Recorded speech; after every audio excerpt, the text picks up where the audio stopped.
Are you looking for a new recovery-related podcast to add to your playlist? The RRC has recently launched its first podcast titled The Tao of Our Understanding Recovery Podcast. In the RRC, the Recovery Revolution Community, we have some amazing online meetings, and one of those is our Tao Recovery Meeting. In this meeting, one chapter of the Tao Te Ching is discussed every week as to how it relates to recovery. I hope you enjoy this week's podcast episode. Hey guys, Buddy C. This is the May 23rd, 2019 Tao Te Ching meeting for the where are we? The revolution, the Recovery Revolution Community. Easy for me to say. I'll take it. Yeah, thanks. Thank you. I'll warn everyone, Craig's informed today, so we'll just have to tolerate him, I guess. He's already started, so let's see. We've got, of course, Craig M. with us, and Kate E. and Lala M. Is that right? Yeah. Paul, don't know. Paul, what's your last initial? F. F. Paul F. Bill M. and Marla H. Glad to have everyone today. Talking about the 43rd verse of the Tao Te Ching. Let's get a little bit of centeredness today. Get quiet for a moment. See if we can make some space.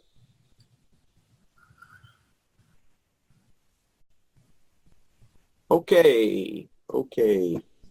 Did anyone pre-read this that has any thoughts? I did. I pre-read, and it's about, for me, being held by the universe, not trying to make things happen, just letting nature take its course. That's part of it. It is. Not being attached to the outcomes, not working against nature, working with nature. A lot of the idea of Wu Wei is in this. Balance. Yeah. I read a bit of not having expectations in it as well, just letting things go and just not expecting anything. Like the old adage, just act without expectations. I got quite a bit of that from some of the readings. Right, just do without expecting anything. Yep. But then when you get a return, it's a bonus. The power of doing nothing, the power of keeping my hands out of things. Non-action. Non-action. Yeah. Which is really more difficult action when you think about it. So that's good. That's a lot of what I saw too. So let's go ahead and read. Kate, you going to read for us, dear? Yep. Yeah, I'll share the screen, and of course the link is in the chat. All right. First translation. The softest thing in the universe overcomes the hardest thing in the universe. That without substance can enter where there is no room. Hence, I know the value of non-action. Teaching without words and work without doing are understood by very few. Second translation. The gentlest thing in the world overcomes the hardest thing in the world. That which has no substance enters where there is no space. This shows the value of non-action. Teaching without words, performing without actions, that is the master's way. Third translation. That which offers no resistance overcomes the hardest substances. That which offers no resistance can enter where there is no space. Few in the world can comprehend the teaching without words or understand the value of non-action. Final translation. The softest force in the universe can overcome the hardest of objects. Something without substance can pass through the space between atoms. That's how I know about the power of doing nothing. The silent teachings and the power of doing nothing can only be understood by a few people. Why do you think that is, that it's only understood by a few people? This thing we're talking about today. Maybe that most of us try so hard to control. I think it is. I think it is, Marla. Yeah. I think it's so easy to try to force things. Yeah. It comes kind of naturally to us to try to, I don't know if it's naturally to us, but in our society anyway, to try to force, try to force our way. Yeah. I think I've shared here before that whenever I push something, force something that is all the signs in the universe are telling me this is not working, I never get the end result that I want. Whereas if I had just stepped back and, let go, let God kind of thing, the conclusion would have yielded the right results. Yeah. Exactly. And that's so difficult to do because we have to consider another opinion other than ours when we do that. And I always know the right answer. Of course you do. That's the problem. That is the problem. So that's why this is understood, I think, by few people. Okay. How about this in the third translation, the very first part of that sentence? That which offers no resistance overcomes the hardest substances. I picked up on that this time when I read it. The title I'd put on this when I read it months and months ago was The Power of Doing Nothing. And I don't think that's quite what I'm seeing now, because this is not about doing nothing. This is about more of the power of allowing. Yes, agreed. And I've been studying about this idea of resistance, and we've talked about this, I know. And I know we talked about this in the letting go meeting that we were doing, that let's say when I'm angry and I try not to be angry, I resist it. And when I resist it, I give it power. Right. And when I learn to stop resisting and just let myself be angry for a moment, it just went away. I think there's an aspect of that in this. Yeah. Well, that seems to be a new way of therapizing, or I don't think it's a new way, but allowing ourselves to feel things, which is, we numbed ourselves while we were stoned, but allowing ourselves to actually feel the things that we numbed ourselves from. I think we all know that when you just shove stuff down, whether it's anger or any kind of emotion, it comes out somewhere else and it doesn't come out. Never comes out well. No, it never does. You're right, Lola. And I was always taught not to feel that kind of thing. I was taught, I wasn't supposed to be angry. I wasn't supposed to, whatever it was. Right. I was not, given permission to feel any of that. I was told to do something else instead. Even when I went to work the steps in recovery, I would resist a feeling. I would try to stuff those things.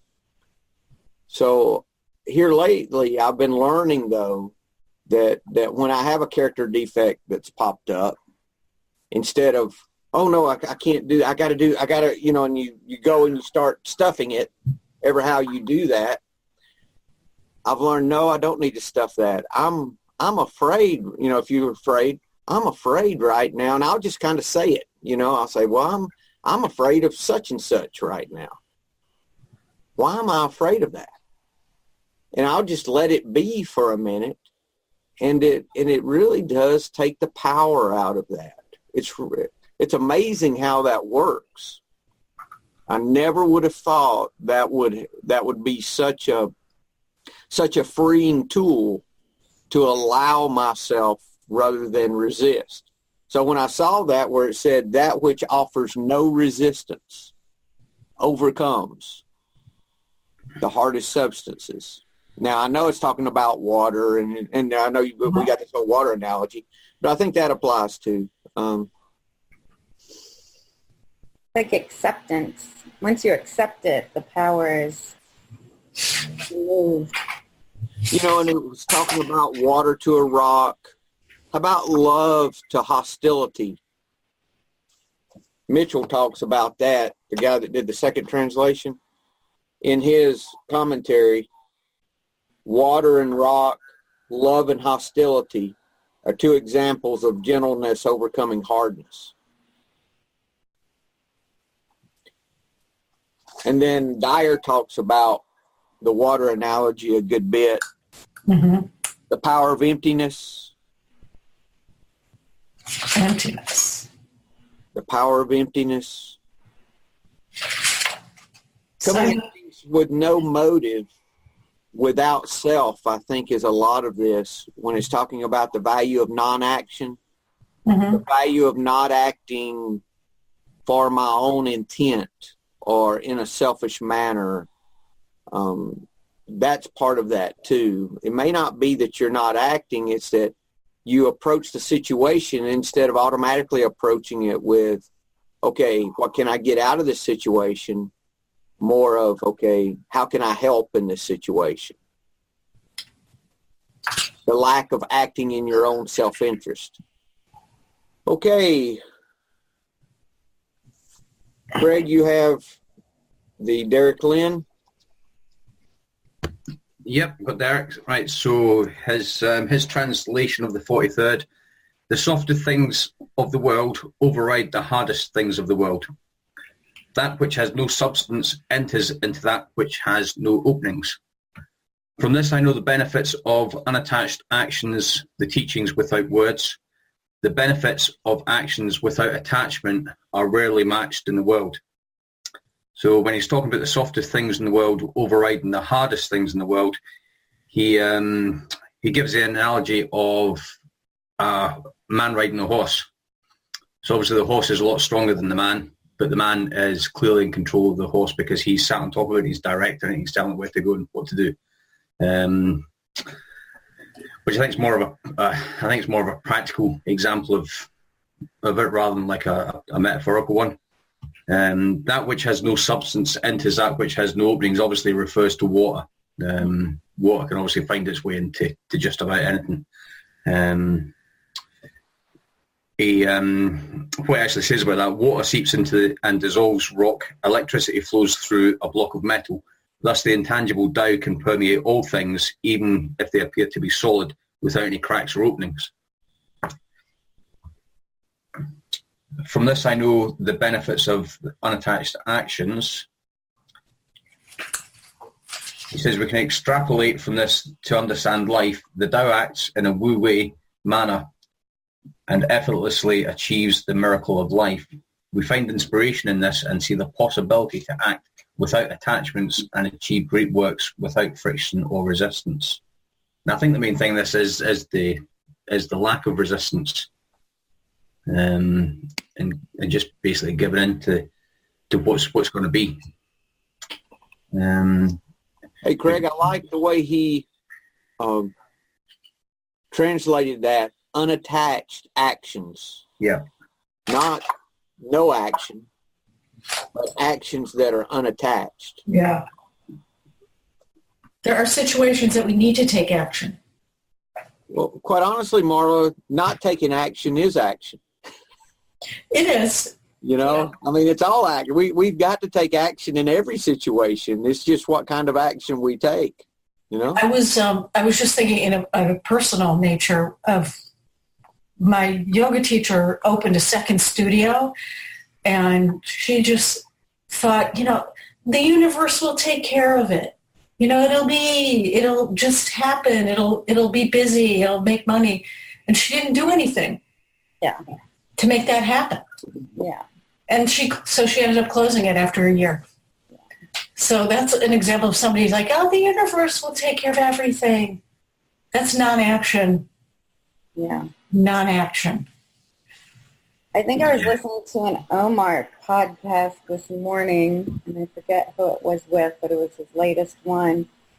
And the guy was really gung-ho God, but he said, you can't just pray. You can't just pray. You also have to take action. Yeah, I heard that too. You can't just pray and expect everything's going to be okay. You have to do the heavy lifting as well. Yeah, just on that subject, Malik, just where you're talking about the schools, I opened a Taekwondo school 2-3 years ago, and I didn't advertise it to start with. It was just, I was kind of under the same impression. I thought, right, everybody knows there's a martial arts school, going into this school, and that's it. Everybody's going to be coming to it. So for the first 4 or 5 weeks, it was just myself and my instructor, which was good for me because it gave me one-on-one time with him so I could get on with what I was doing. And then we had a grading and competitions coming up. So some of the students asked if they can come to that class as well. So we said yes. And just through that, it's actually grown into one of the busiest classes that we've got. We haven't advertised it. It's just all we've done is we've just opened the doors to people. We do work with the local community as well. So we go into the schools during the term time holidays, and we give free classes for the kids. And that's taking action. You took action to... But it wasn't intentional. It wasn't intentional. It wasn't... We didn't go out for that. I didn't go out for that reason of getting all these people in so I can make a load of money, which I've still not made, by the way.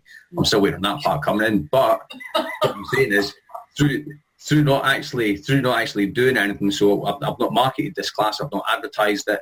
All we've done is I've gone in, done my bit, and I've not had any massive expectations to get things out of this as well. I've just purely went in with the intention of helping people out. The school came to us and says that we've got a couple of hours block, can you fill it for us?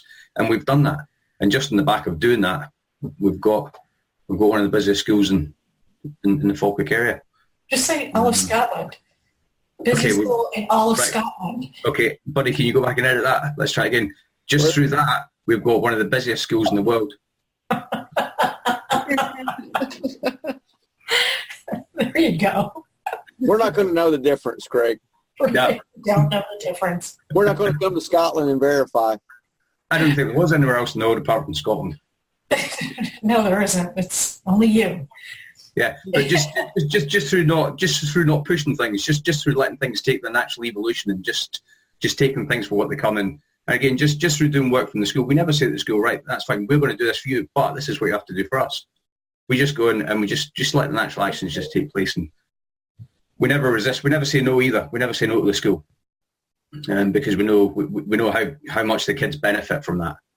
So that's where we act without the attachments of expectations back from anybody. Yeah. It's really is the crux of this whole idea of non-action, is what is my real part in what I'm doing? How much is my part and how much is going over the line? Yeah. How much is too much? And that's a hard balance to find.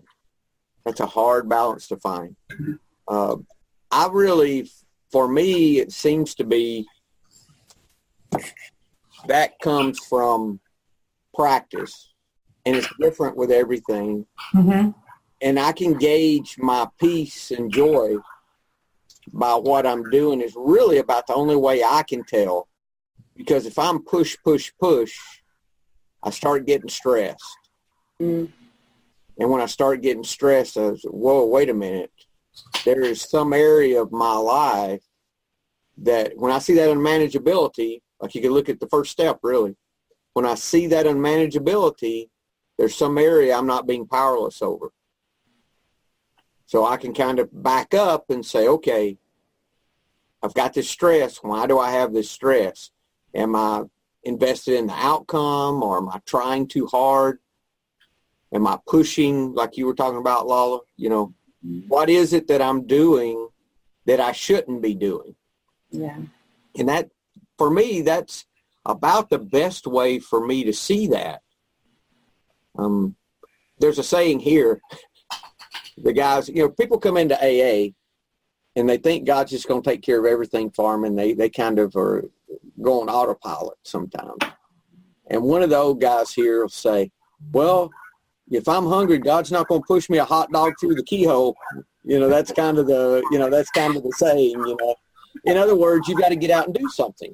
You've got to do the footwork. You've got to get out. Absolutely. You need a job.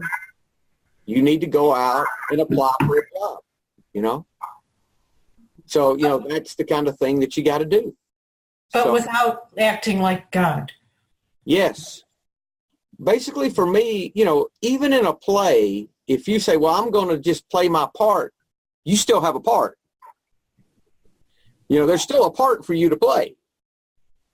So for me, it's doing what's in front of me to do. And I can always see what that is. And it's effort and it's work. But as long as I'm open to that and I'm looking, I will see what my part is to do. But I like to err on the side of, if I don't know what to do, I patiently wait until I can see what to do. I'd rather err on the side of doing less than err on the side of pushing. Yeah. Yeah, me too. Now, I didn't always used to. That's a practice, though. That's a practice, though. That is really a tough thing to learn, and that's what he's talking about. That few understand. Few understand how loss is gain, like we talked about last week, or how sometimes doing less is in reality doing more. That's that getting that push out of the way, and that I've got to make this happen, and it's up to me. That kind of is a lot of times is not to our benefit. Mm-mm. A lot of, I think what he also said means that most of us don't have a lot of patience to wait for the outcome that supposedly should happen. Yeah. You need to exercise patience as well. And what is the Tao saying with that? Waiting for your mud to settle, like water, and allowing the mud to settle so the right answer will appear by itself. Yeah. The right action's the way it's said. But it's still action. You're still waiting on the action, and it is much tougher for me to wait to see the right action than it is for me to just be busy for the sake of being busy. Yeah. I know I had to learn this lesson so many times just by hindsight. Like, oh my gosh, I don't realize until shit hits the fan that, wow, I was really forcing something that was just not meant to be done that way. And like I said, I think now I'm starting to practice non-action, and I'm a doer. Like, I'm a doer. I do not sit still. But luckily, there's plenty of other projects that you can give non-action to, other than the one you're waiting on. Yeah. I can imagine how this would apply to raising children. Oh. How do you not impose your will on your children? And I see that with helicopter parents. How they impose their will. Don't get hurt. Don't do this because you're going to get hurt. Or don't say that or this. And you have to do this, this, and this, and this, and always be busy, and imposing their will on their child. It's so funny because I find that I'm so much more open. I have one of those mothers that's very needy and anxious and needs to know things, especially about recovery. And I find when she, whether it's on purpose or accidentally, backs off, I open up. The floodgates open, and I'm much more easily, by her doing nothing, which is a non-action, action by non-action, she gets the best results if she can get out of her own way. This would be interesting. Yes. The more you push for answers, the more likely someone's going to clam up or not do what you want them to do. Yeah, that's the truth of it. I always found that out, before I was married too. If I really wanted to date someone, I acted like I wasn't interested. The oldest game in the book. Yes, the oldest one. But it's the same kind of... It works. It's terrible, but it works. It does, doesn't it? It's awful. And then once they're interested, I'm no longer interested anymore, Face. Yeah, But it's that same idea that, our overdoing does not accomplish what we want. And I was thinking, another thought I had on this was, I do not help any situation by being involved when I am not needed. Yeah. By putting my fingers in things. Craig, you have anything else in the Derek Lynn that you want to talk about? Let's have a look on it. I think it was, he just mentioned the benefits of action without attachment are rarely matched in the world. Rarely matched in this line has two interpretations. The first is that the power of the Tao is unmatched. The second is that the teachings of the Tao, as outlined in this chapter, are rarely matched by human intellect, or they will not be well understood by most people. The benefits of action without attachment are rarely matched in the world. Yeah, I can see that. But that's a constant practice for me. Yeah. Constant. I had something else I was thinking about on this. How about this verse here? This is Matthew 11 or 10, Matthew 10. Whoever finds their life will lose it, and whoever loses their life for my sake will find it. That is definitely unattached action.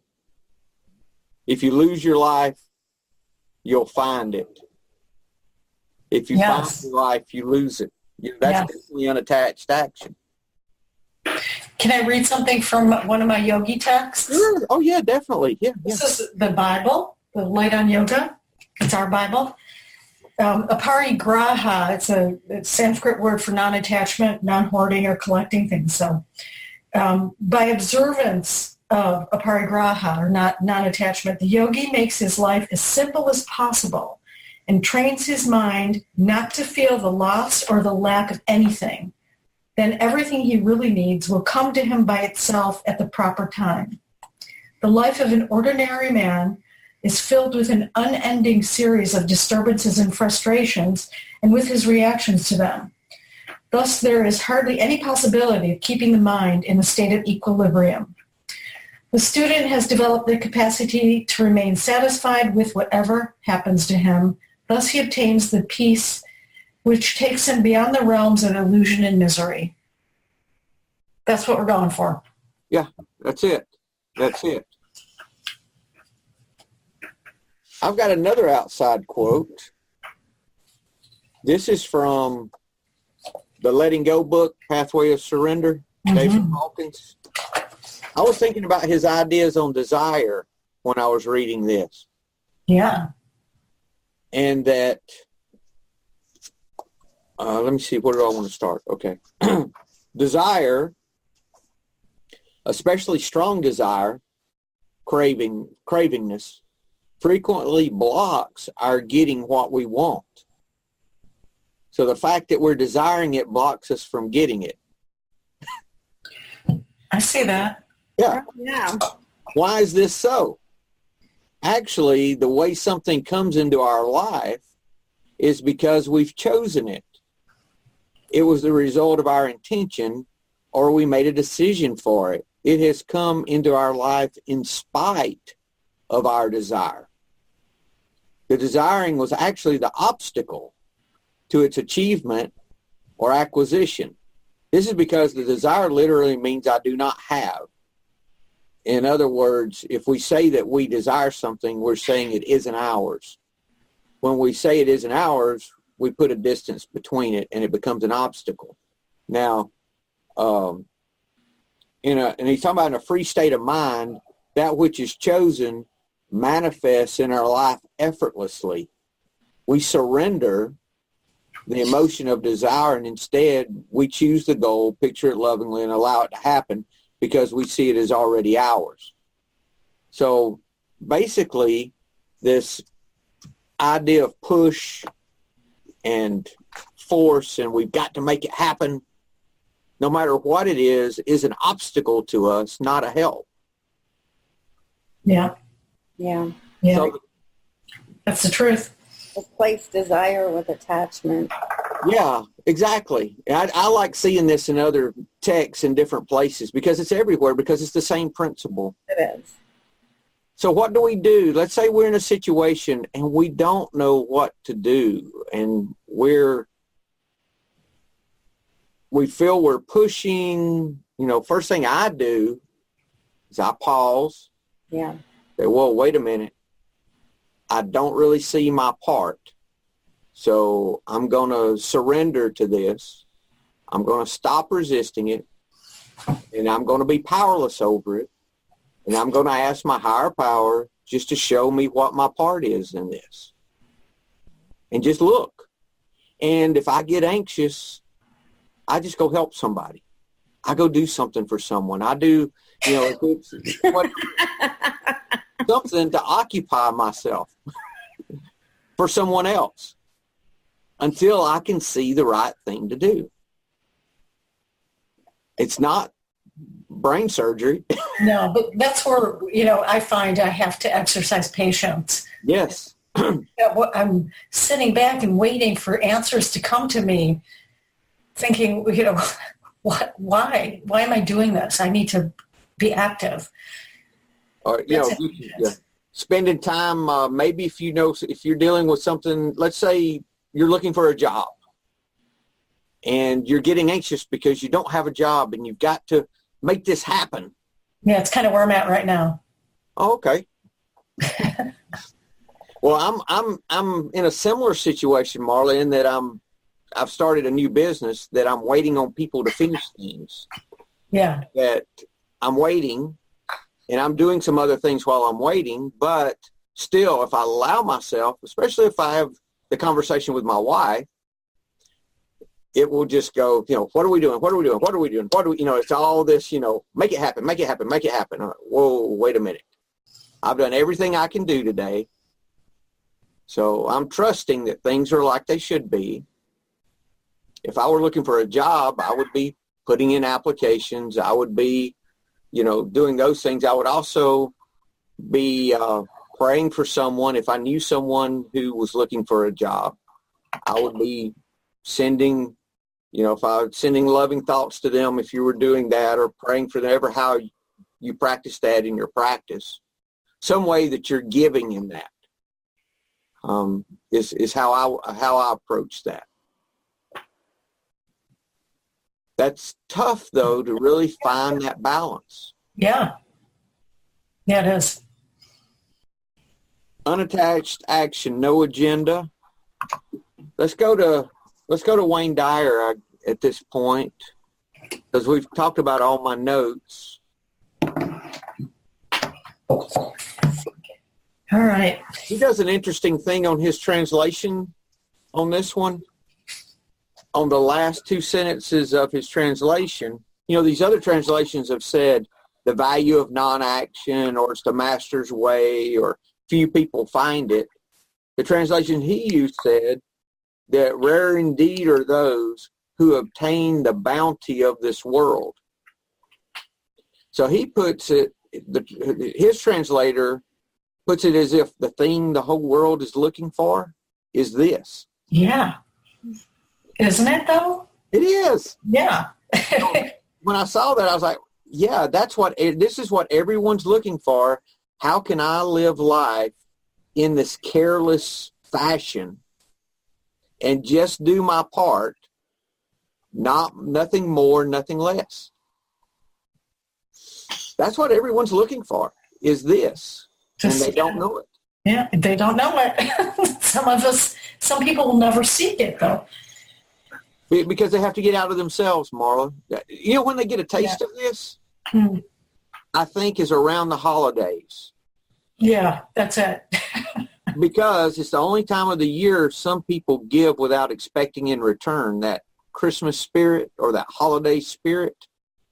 That's what they're feeling, is the idea of doing something for someone else with not intending having anything back. It might be the only time they do unattached action in their life. Good Christians. Well, anyone giving, not expecting in return, Yeah. That's the idea. The best example isn't even so much gift giving, but I usually volunteer at a homeless shelter, feeding the hungry at Thanksgiving or Christmas. There's no way you're getting back from that. Sometimes gift giving, you do they didn't get me anything. No, but it brings you joy, doesn't it? Yeah, no, that specifically gives me joy. I actually get anxious about the gift giving because it's I don't know, I don't want them to feel bad if they didn't get me anything. But sometimes it's the other way around. Sometimes you kind of buy things for people because you know that they're going to get for you, even though you've had the conversation to say, look, don't bother doing anything this year because I don't want to do presents. But my sister's a great example. I always say to my sister, look, we're not doing presents this year. We've been doing this for the past 10 years. We're not doing presents this year. And every year we probably spend more money on each other than we do, because it's not the fact that we know the other person is going to, we still want to go and buy each other something for just the sake of just giving. I would say it should just be for the kids. Should be. How old do you stop being a kid? I'm in my 20s now, and I'm not in my 20s. Yeah. Okay, whatever you do, I'm so gullible. You must have drank a lot. This is Scottish, Lala. Let me read the 43rd verse. The softest of all things overrides the hardest of all things. That without substance enters where there is no space. Hence I know the value of non-action. Teaching without words, performing without actions, few in the world can grasp it. That is the master's way. Rare indeed are those who obtain the bounty of this world. Excuse me. In this verse, Lao Tzu invites you to change the way you view hardness. To you, the concept is probably equated with strength, true. You may work out because the firmer your muscles, the tougher you think you are. Do you consider diamonds more valuable than a soft mineral like volcanic ash, which crumbles in your hand? Perhaps you subscribe to the idea that doing a difficult task makes you a better person. Now imagine emulating water, this basic element that is the embodiment of nature. After all, it does comprise 75% of both the world's surface and our physical makeup. Think about the way water courses, flowing to the lowest place, and how in order to experience it, you can't just grab a handful. You must instead relax, lightly placing your fingers inside of it. Reflect upon how the gentle water compares to the solid stone and marble it's capable of carving through. The soft water overrides hardness. Deep valleys surrounded by mountains of granite have been carved away over the centuries by the patient, quiet, moving liquid. Imagine being able to enter where no space appears to be available and to move slowly, speaking seldom and allowing yourself to be harmoniously intact as you seek a lower, less noisy and noticeable place, a place where all others desire to come to you. That is the watercourse way. There's value in the non-action of being able to flow like water, naturally and effortlessly. I can't help but think of this when I enter the ocean to swim for an hour or so. I want to go with the current rather than swim against it. So my first choice involves seeing which way the water is coursing. As I move through the sea, emulating its naturalness, I trust my instinct and swim without trying to direct my arms and legs in their strokes. I think of it as doing, but not interfering. That is, I'm allowing my body to propel itself through the water without my mind telling it how to move. As I've changed my thoughts about hard and soft, I don't have to do anything but be in the water. I've chosen to make my daily swim a soft, silent experience that requires very little action on my part. And my swimming world has changed, becoming easy, joyful, and almost effortless. I've learned the value of non-action, as Lao Tzu expresses it in this verse. It's performing without action. Hold on a second there, Marla. Performing without action, I think of it as doing but not interfering. Yeah. He's not swimming against the stream. When he's swimming with the stream.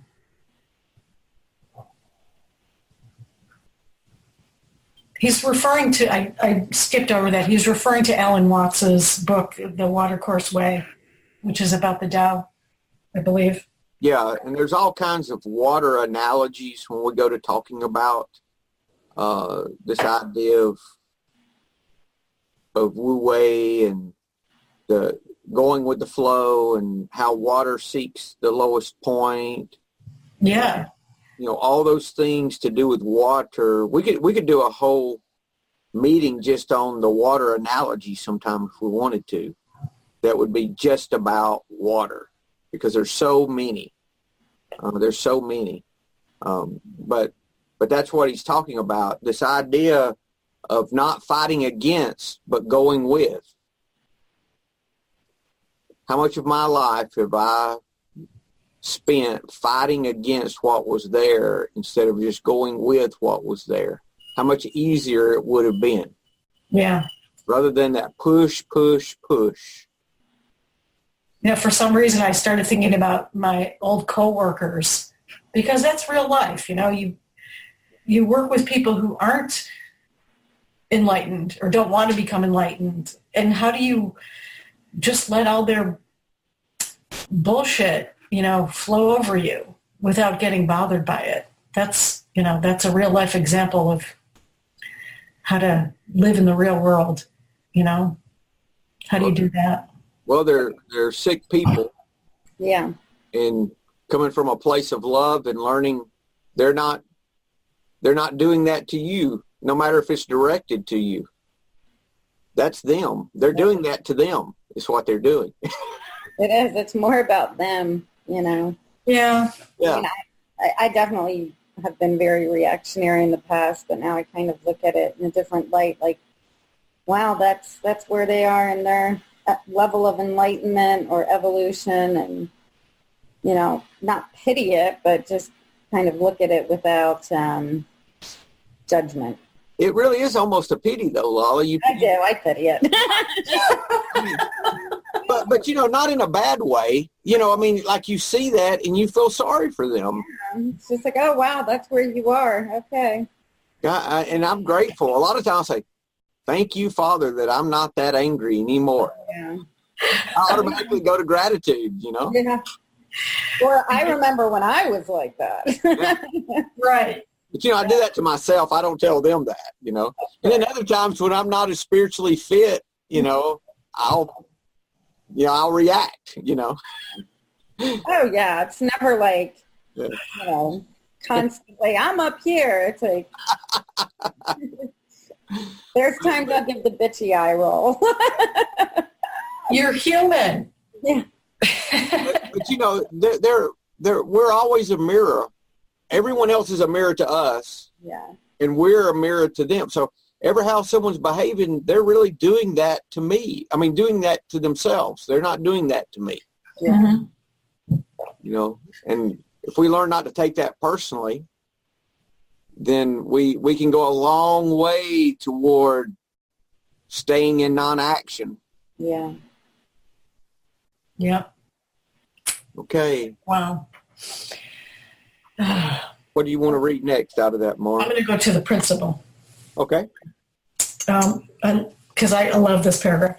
The principle is clearly seen when you look at great champions as they perform their chosen activities. The greatest golfers are effortless in their swing. The most successful ball players run, jump, throw, catch, and shoot with a softness that seems to stupefy most observers. They don't use force, nor can they find words to describe how they do it. The most talented artists dance softly, without effort, paint quietly without force, and write easily without struggle by allowing the words to come to them.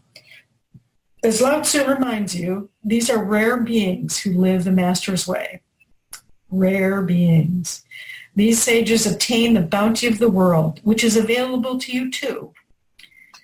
As I contemplate Lao Tzu's counsel, he urges me to offer you encouragement to apply the spirit of the watercourse way that's found in the 43rd verse of the Tao Te Ching. So introduce a soft, non-action style to your life. Practice the way of non-action or performing without effort. By letting go of your inner drive to push ahead, you'll see that you ironically do better than when you tried so hard. In your work, become more tolerant in your drive to achieve by softening your attitude and behavior. You'll see that customers and larger opportunities are attracted to you. Why is this? Because you're allowing the perfect flow of the Tao. Like the great gray heron lets the tide recede in order to reveal the nourishment he needs to live. Notice how your life changes as you change the way you look at it. He says this in every chapter. Practice performing without effort in other areas of your life too. For example, some marathon runners say that they've learned to relax and stop pushing, letting their legs, arms, and torso simply be as their bodies begin experiencing extreme exhaustion with only a few miles to go. They report that when they shut down the mental interference and instructions, they magically cross the finish line.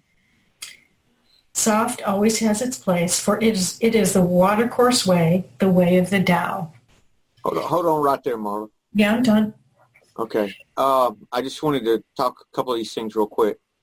They report that when they shut down the mental interference and instructions, they magically cross the finish line. Yep. That's like yoga, too. Exactly. If you're like, oh, my God, I can't stand it. I can't hold this pose any longer. Your mind, if you shut that off and just focus on the breath, you enter a whole new, you're rejuvenated. It's like, ooh, oh, I can do this for a little longer. And that's a practice that we can take out in everyday life. Yeah. Once we cross that line of powerlessness, yeah. I think the whole purpose is not to do that on the mat or at the end of a marathon. Yeah. The purpose is to learn how to do that when I want to fuss at my wife.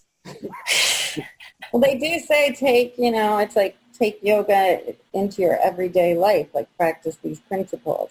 Yeah. Yeah, it is. It's like instead of being all up in your head and having your own dialogue and telling your own story, just emptiness. Take the breath. Yeah, take a breath.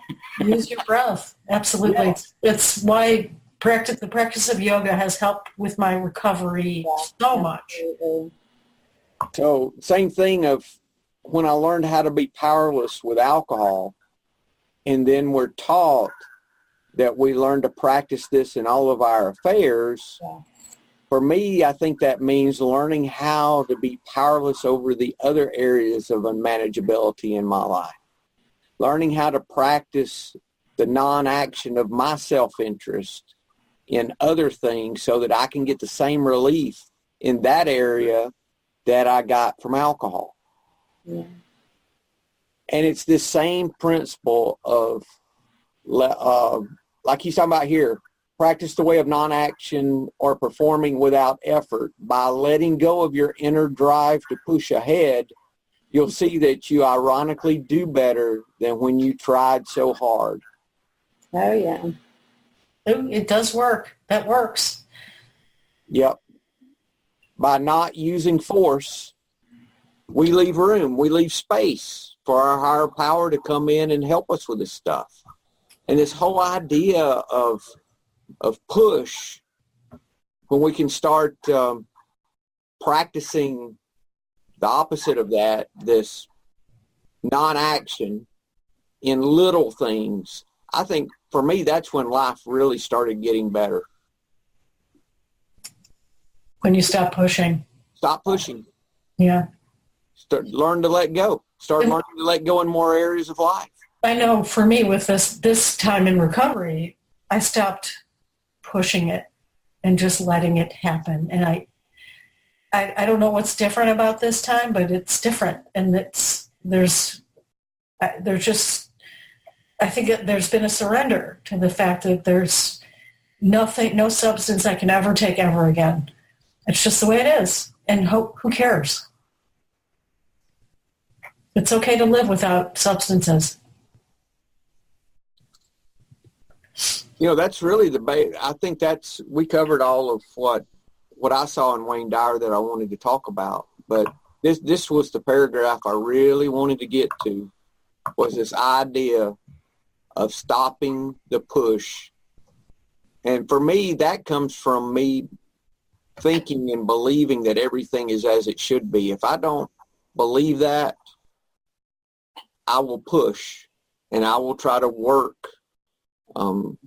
my will, because I'll think it's up to me. I become the director instead of playing my part. So that's how I approach that. But sorry, we were talking about Paul's t-shirt, Marla's t-shirt. Oh, Paul McCartney. I sleep with Paul McCartney every night. Mine I got in LA. Can you read it? That's great. I love it. And you'll get famous. Yeah. Okay, guys. Anything else with this? This is a... Wait, we were going to check in with Kate. Oh, yes. Thank you. Kate. Uh-huh. Update. Things are going much better, actually. And what did you do less of to make that happen? I've been doing less worrying, less trying to force it, you know. I think I've been kind of focusing more on, like, kind of being in the moment of just focusing on what's happening right then and reacting to it right then, instead of thinking about it ahead of time and planning what I'm going to do and, like, going off in my head. Yeah. That sounds good. Yeah. Healing. Yeah. It's actually been going way better. Wow. Well, you know what the difficulty with anything going well is, we think, or this is what happens to me. Things will be going well and I'm in a surrendered state in whatever it is that's going on. And all of a sudden my ego will get involved, and then I'll think that I have something to do with the outcome, and I'll take control again. And then screw it up. Yeah. Then I have to start over. It's this cycle. It goes on and on and on and on. See you, Bill. Have a good day. Bye, Bill. Yeah, that's good, Kate. That's good. I'm glad that worked for you. But really staying in that place of surrender, I think, is the key. Yeah. This stuff with the Tao, it's the same. It's just 81 different ways of saying the same thing. Pretty much. Every chapter is pretty much the same thing. Got to let that shit go. I have to just try not to be thinking about controlling the situation all the time. I mean, I have to be, but one or the other. I mean, I have to be in control of the group, but I have to not be thinking about being in control of the group all the time. Right. Right. You can trust your higher power with that control. Right. That's what you're having to do, right? Right. That's good. Yeah. Good. Craig, you have something? No. I think Kate just answered it, and you answered it as well. Because I was just thinking to myself, sometimes things seem to be going that well that I kind of jinx myself, and I think things are going brilliantly, and then I do something that completely cocks it up, and I'm back to start again. And it's definitely the ego.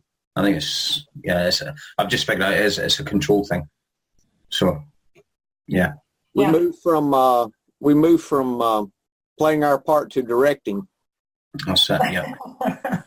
Playing God, yeah. Playing God. I saw something popped up. I try not to get caught into those little ads that come on a webpage where the list of this and this and this kind of thing. The worst actors to work with, and I said, well, I wonder who they are. And I went off on that for a few. But the thing I got out of it was they were talking about these folks that are good actors, but then rather than just doing their part, they start taking other people's lines. Then they start telling the director how they're supposed to do this, and they just start taking control of the whole thing. So now people in Hollywood shy away from them because they're too difficult to work with. Wow. Yeah. After working in movies for 10 years in Hollywood, I'm on the back end, not acting or anything, but it's ego. It all boils down to ego. Yeah. I can do my part and theirs, and direct the whole movie. But that's what we're talking about. We're talking about doing that in our everyday life, that we have this director. We have all of this provided, and all we have to do is just play this small part if we will allow ourselves. And instead, we let our ego or our fear, all those things, what is it, the four things? Selfishness, dishonesty, resentment, or fear, when those pop up, that's usually me taking control in some way. That's good stuff. If that's it, guys, we'll do this again next week. See you then. Okay. See y'all next week. Bye.